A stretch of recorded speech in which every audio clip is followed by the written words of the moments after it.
Welcome back to the Red Lunchbox, and it is time for our featured artist. I know it's a little bit late, but I mean, the man makes you wait, doesn't he? It's Finn Forster, the local lad who's taken the local music scene by storm, just released his first EP, Grey Skies, back in June.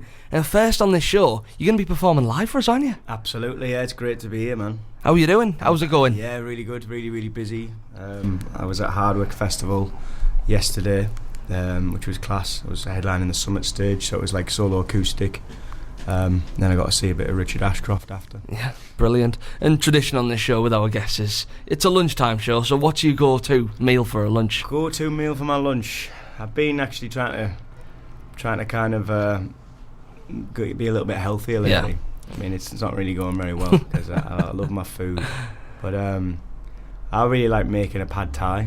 Yeah. It's not, well, like if I was to say that to someone from Thailand or someone who traditionally makes pad thai, they'd probably look at it and kind of throw up and think this is a terrible rendition of a pad thai. As long as it tastes nice. I've got my own little kind of recipe that got going on. As long as it tastes nice, that's all that matters. Dragon as well, sauces, yeah. So, but pad thai, I think. And for someone who hasn't heard any music before, how would you describe your music? Yeah, so predominantly, like I'm a singer-songwriter. I always was sort of a singer first. I write all my songs on acoustic guitar. So it's kind of fell into naturally sort of the indie rock, but then sort of with a lot of folk and sort of country influence as well. And you were just saying about influence. Who's your biggest musical influences, do you reckon? Definitely big fan of Paolo Nutini. Yeah. And Stereophonics as well. Kelly Jones. I think I've seen him probably live more than any other artist. And then I got to play the same festival as Paolo Nutini at Kendall Calling a couple of weeks back. That was good. You were saying you managed to get on stage at the exact same time that he was on, though, didn't you? So yeah. Didn't even get to see him. So I missed the first 45 minutes of his set because they put me on a different stage, and I remember seeing my set time being like, I can't wait to go and see Paolo, and then I saw that I was literally starting as he started. But it is what it is, man. I mean, I'm just really fortunate to be now playing the same festivals and the same stages as some of people who were my musical heroes. And I think a big factor in that is Teesside as a whole, as of late, has come into some sort of major boost with loads of different opportunities for artists coming through. How do you think that's impacted your rise? Unreal, yeah. It's quality. I think it's always been a little hidden gem, to be honest, within the country, because for a place that's so small, there's so much going on. We've got so many cool venues, across Teesside, heading into Stockton and stuff, in Middlesbrough. We've got sort of the promoters, pioneers of the local scene and booking promotions. You've got Kids of Solid Gold, Shine Like Stars. You've got Q Promotions, Henry Carden, Andy Carr, Jimmy Beck, who've always kind of made a huge effort and impact to cement the way for up and coming artists. I think as well, with all the festivals that are now coming to the area, of course, you had Soundwave, which you were on the main stage there. I saw you there, absolutely brilliant. You had Hardwick, and there's just all of these big festivals and all the big names that are now coming to the region as well. It's so good to be able to shine a light on artists like yourself who probably, if it wasn't for the effort put in by everybody you just mentioned, it would be so much more difficult. Yeah, I'm mad fortunate. I've came up and I've been going at it a while, to be honest, but in the eyes of the music industry and sort of the rest of the UK and the world, I've only just it's the very beginning, but I think a lot of people locally know that I've been on the scene for a while, and I've kind of dabbled in different bands and stuff and just give it my all and never really given up. And it's thanks to festivals like Twisterella and those over in Stockton and stuff, and that have given me the platform to sort of go out on stage and perform to crowds that you usually don't really get to play to. Like Stockton Calling, I remember, was one of my first festivals in a small indie band before any of this that's going on now, and I was playing on stages where I just thought, if I was to stop here as a local lad who's just kind of starting out in music, this is all I'd ever really need. It was amazing, but then little did I know that was the very, very beginning. But I'm really fortunate to be surrounded by that. And you spoke about it being just the beginning. You've had a lot of publicity with the BBC Want to Watch last year, as well as winning the Drake Yolanda Award. Yeah, What do you reckon is the biggest, maybe, accolade that you've had that maybe makes you think, right, this is it, this is working? I think breaking international radio for the first time, because it all happened incredibly fast and not usually how it happens. So usually when you break into sort of your national radio stations with your song, it's often spot plays and stuff. So you'll get notified, oh, so and so has played a track on this show, and then it'll be amazing. But then what kind of happened with my song On My Mind in January was they'd put me on the C list, which is on BBC Radio 2, and then that was amongst like some crazy big artists, and I was like, this is class. I can't believe I'm on this. And then I remember just getting an email at the end of each week for about 4 weeks after that saying, we're keeping you on, we're taking everyone else off, we're keeping you on, we're keeping you on. Yeah. And I was like, when am I ever going to come off this? And that was like, I guess, a milestone for me, because up until that point, you're always there's always that voice in the back of your head questioning, am I going to be able to pull it off? Am I going to get this and be able to achieve breaking through on the national radio? So it was an amazing time. I mean, the next goal must be, with your next tracks that come out, B-list, A-list. Yeah, man, definitely just work my way up the alphabet. Yeah. I mean, I have to stop it here, I guess. But I think I'm gonna just keep pushing, try and get as much exposure as possible. The support, I think, this year I've kind of realised as well, more than anywhere else, of course, that I can't thank everyone locally for their support enough. It's that everyone's behind me, whether it's interacting with things I put out online, with the new music, even the smallest of posts. Everyone's always commenting and getting behind me. People come out to my gigs. I did Middlesbrough Town Hall Crypt last year, the end of last year, and that was a really big jump for me from sort of, I think the last one I did before that was Q in Stockton. That was 300 cap, and I'd moved up to like 550 cap, and then they came and just filled it out still. Wow, brilliant. So, and we mentioned it earlier, and you've had your new EP out, Grey Skies, which has had so many good reviews. How good was that? Because I imagine it must have been so nerve-wracking. Yeah, when that came out. Yeah, it's kind of a pinpoint, I guess, for the beginning of what's to come, really, for me as an artist. I've finally found my feet with everything. I started this entire project completely by myself. It was just an idea I had in my head. I wanted to go out and just kind of record songs, me and my acoustic guitar, and then just find the right people, or the right people might navigate towards me. And then over time, I've through that time, I've built up an amazing band who play with me live and get involved with my, producing these songs into what makes them what they are. I've got an amazing manager now. I've just signed to John Ollier, who is a live agent as well, so I'm looking forward to the live sector. He looks after the likes of Ed Sheeran. Wow. And then I've just signed to Interval Records as well, which is under EMI North, partnered with EMI North. So I've got lots of exciting things coming up for the rest of the year and going into 2025. Brilliant. And talking about that EP, what would you say your favourite song off the EP is? And also, would you do us the privilege of performing it? Absolutely, yeah. I've really I kind of switch between them, I guess. I switch between, because what happens with me, I'll write a song and then I'll probably play it that many times, I'll get sick of it and I'll move on to another one. So I'll just keep, I've actually been really enjoying playing the ballad off the EP that I never released as a single, called Always. It's a bit of a happier kind of acoustic ballad love song, I guess, whereas the rest of the songs are all a little bit rockier. So I was going to play that for you. Go for it. Crack him. I'll just have a sip of my water. No worries. For a song singing to that.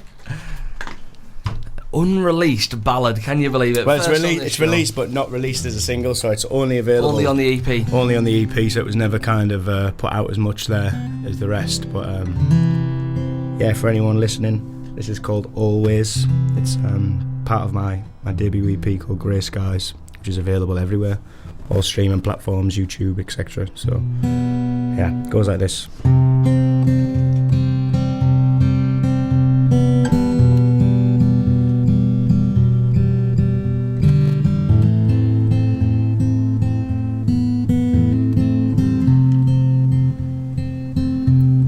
like a young boy with his dream, like a bird that's flying free, like a sailor lost and gone, but then he suddenly gets found. You always come to rescue me, like a river that runs wild, like a song filled up with rhyme, like an old man with his beer, sitting in the backroom bar. I'm feeling younger with the time. I've been thinking about things too much lately. It's driving my worried mind crazy. But one day you won't be around, so I'll be there through all your days. I'll always try to take the pain away. I'll be the sunshine on a rainy day, the warmth to keep the blues away. It's true, I'll always love you. When winter comes, I'll still be there to open up my arms. I'll swear through long dark nights and colder times, I'll make sure that you'll always be mine. It's true, I'll always love you. Like the wind that blows the leaves, like the stars up in the sky, like the sound of your own heart that's always beating till the end. I'll be with you till I die. I've been thinking about things too much lately. It's driving my worried mind crazy. The one day you won't be around, so I'll be there through all your days. I'll always try to take the pain away. I'll be the sunshine on a rainy day, the warmth to keep the blues away. It's true, so I'll always love you. And when winter comes, I'll still be there to open up my arms. I swear through long dark nights and colder times, I'll make sure that you'll always be mine. It's true, I'll always love you. Dark days, sundown, some days it might feel low. With you here by my side, it's right where I belong. Hard times, rainfall, I'll be holding on. I'll be holding on. So I'll be there through all your days. I'll always try to take the pain away. I'll be the sunshine on a rainy day, the warmth to keep the blues away. It's true, I'll always love you.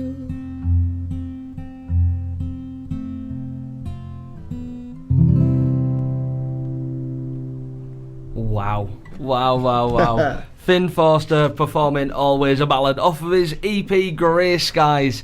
And I tell you what, while you were singing that, we had a message in on our WhatsApp saying, can you come to my house and sing all day because your voice is so therapeutic? Fantastic. And where are you performing next? Where am I performing next? I've got the British Country Music Festival coming up at the Blackpool Winter Garden, which will be amazing because I went to see Ed Sheeran at the Blackpool Winter Garden many years ago. I remember looking around going, imagine playing here. And now, now I am. Yeah, we should be class. But then I might give you the listeners a little kind of exclusive.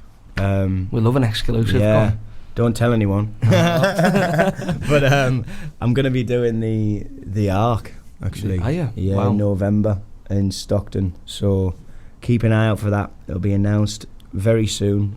Don't tell anyone. No, just between us. Just between us, yeah. The listeners, yeah. And that'll be all over my platforms and stuff soon, and there'll be a pre-sale and stuff for you to get involved. So keep your eyes peeled for that. It'll be announced probably the first week of September. Cracking. And I just want to know, how did that song come about? That song came about because I think I was so kind of conscious about. I was writing like Grey Skies, Can't Back Down on my mind. They were all kind of rockier, kind of came from a place of kind of, I guess, wanting to strive for bigger and better things, and no matter what's thrown at you, sort of you just persevere and get through difficult times. So I thought, other than writing for that, I'd love to write. I've done loads of weddings.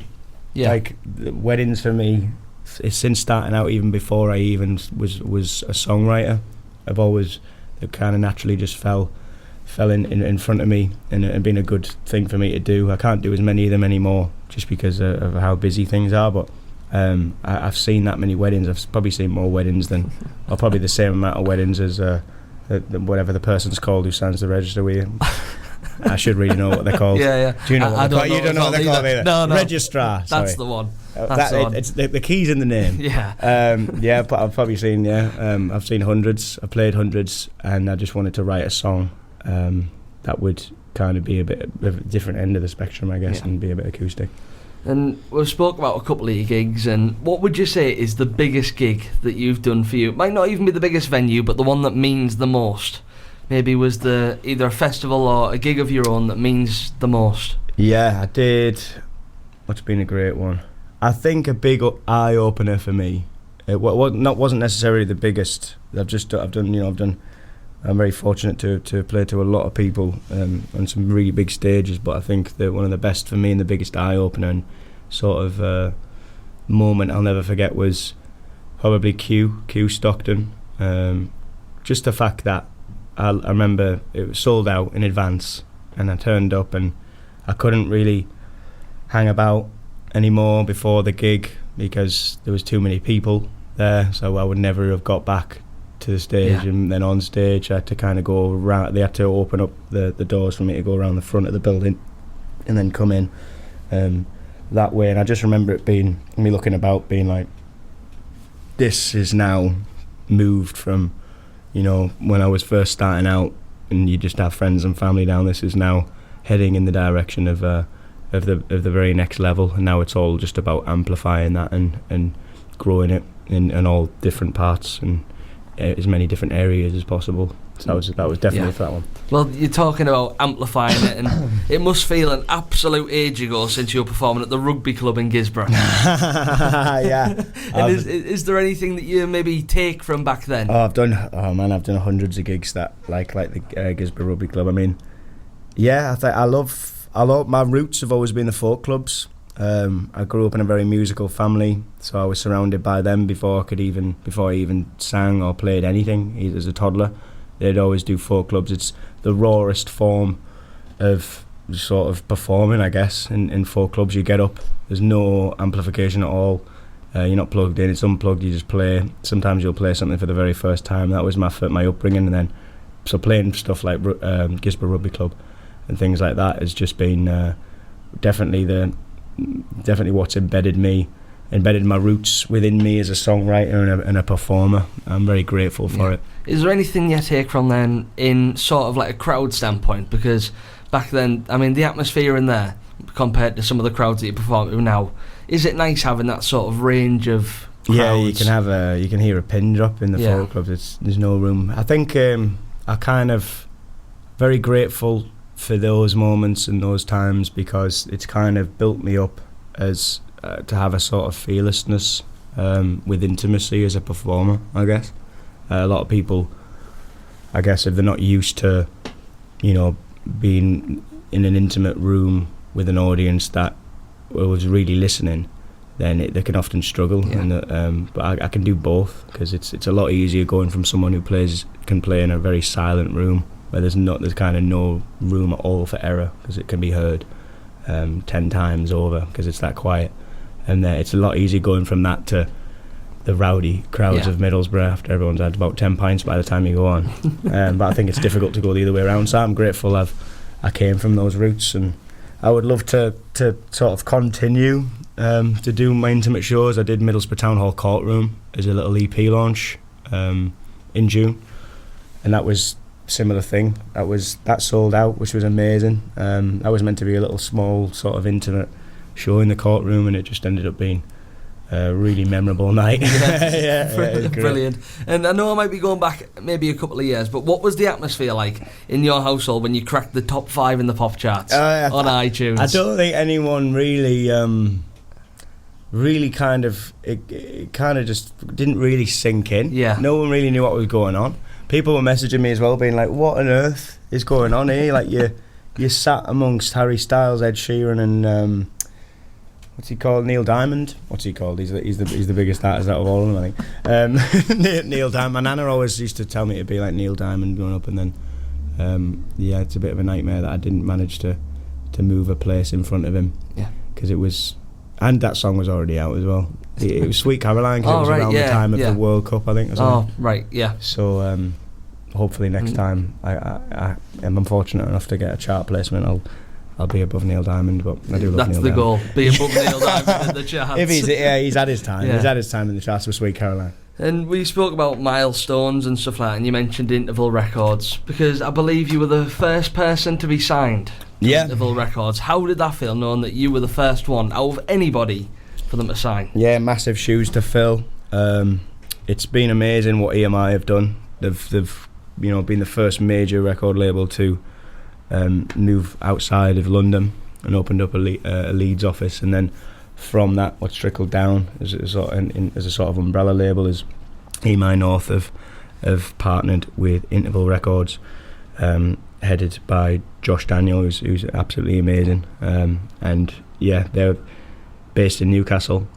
And I think when I was went in for initial meetings with Interval the very start of the year, I was at a time where the EP wasn't even out or anything like that. It's very early for me as an artist, even now still, but the deal just ended up being perfect. And I think overall me and my manager wanted to it was always going to be about the people. If you're not surrounding yourself with the right people, or signing it's not the right deal, then it's definitely not worth going for. But I think it was inevitable that Josh and the rest of the team at Interval were very, very passionate, and they've maintained that passion as well throughout being the signing and stuff, and they're going to back me all the way. So I'm really, really excited to be moving forward with the next lot of songs in the next sort of EPs with them. Well, we are coming towards the end of the show, and before we go, I just want to say, you've mentioned gigs previously. What do you have in the pipeline? Of course, you've said about the Ark, and is there any releases maybe that you can talk about? So I've actually, at the moment, I'm in the midst of doing a live recording of the EP, of Grey Skies EP. I've been in rehearsals and stuff, so people can expect a very, very kind of special video and recording of but that's going to be all about sort of the entire EP when it's live. I've kind of taken everything up a notch. I won't give away too much, but it's I've been in rehearsals for it. We've taken things up massively a level on the live front with my live setup, and he was playing with me, and I was listening to it for the first time in a little rehearsal yesterday daytime, because I was there before I went to Hardwick, and I've never been more excited to kind of play live, I guess. Play these songs is just taking everything up a level, so people can expect, if not the very new music, there's definitely something in the pipeline that's coming very, very soon. Brilliant. I just want to say thank you so much for coming on the show. It's been an absolute pleasure to have you on the show. And before we go, can we get one more song of your choice, just to play us out? Absolutely. I'll just give a shout out to my dad as well. He's definitely in the van listening right now. Shout out Finn Forster's dad, Finn Forster, on the Red Radio, to play us out. What should I do? I'm going to do a little rendition of a song of mine, a bit of a slow acoustic version of a song that actually references my time living in Haddon Street in TS1 in the borough. I had a bit of a crazy year in 2019. I didn't really know what I was doing. It was the very start of me wanting to venture out and do this solo project. I didn't really have anyone around me, not even the band at that point, and I was just going and doing as many gigs and open mics as possible. Brilliant. So this one's called Stay Right Till the End. Nice little acoustic version anyway. I'll give it my best shot. It's early in the day for me to be singing, but I'm sure it'll be brilliant. We're warming up.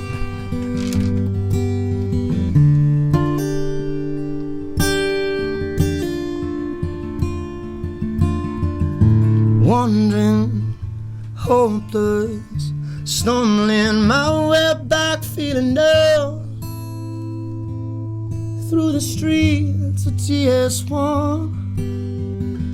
Street lights shining so bright I can only see silhouettes of you and me. Let's rise up, don't make up, and break through all the noise that we can hear. And we've never heard why.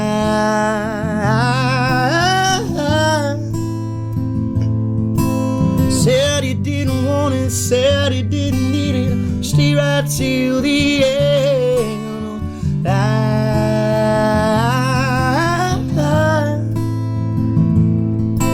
Said you don't believe it, wait till you receive it, just stay right till the end.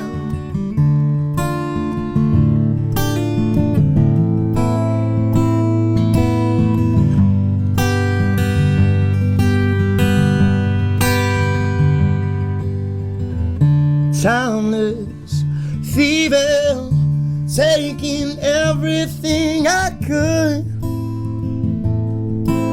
and everything there was. Let's rise up, don't make up, and break through all the noise that we can hear. And we never heard no why.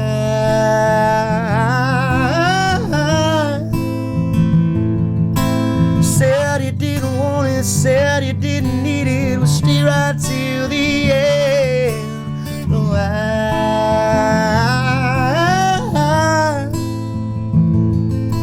Said you don't believe it, wait till you receive it, stay right till the end.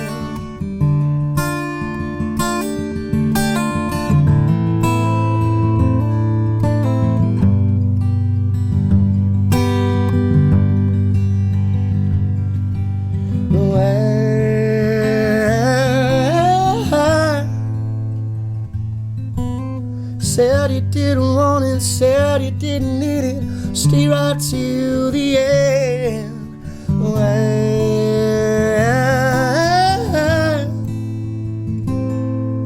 Said you don't believe it, wait till you receive it, stay right till the end. Brilliant. Thank you for coming on to the show and playing us 2 songs. It means so much for you to come on. Have a brilliant day, whatever it is that you're up to, Finn, and yeah, we'll Thank you very much for having catch you me. later on. Thank you very much. Cheers.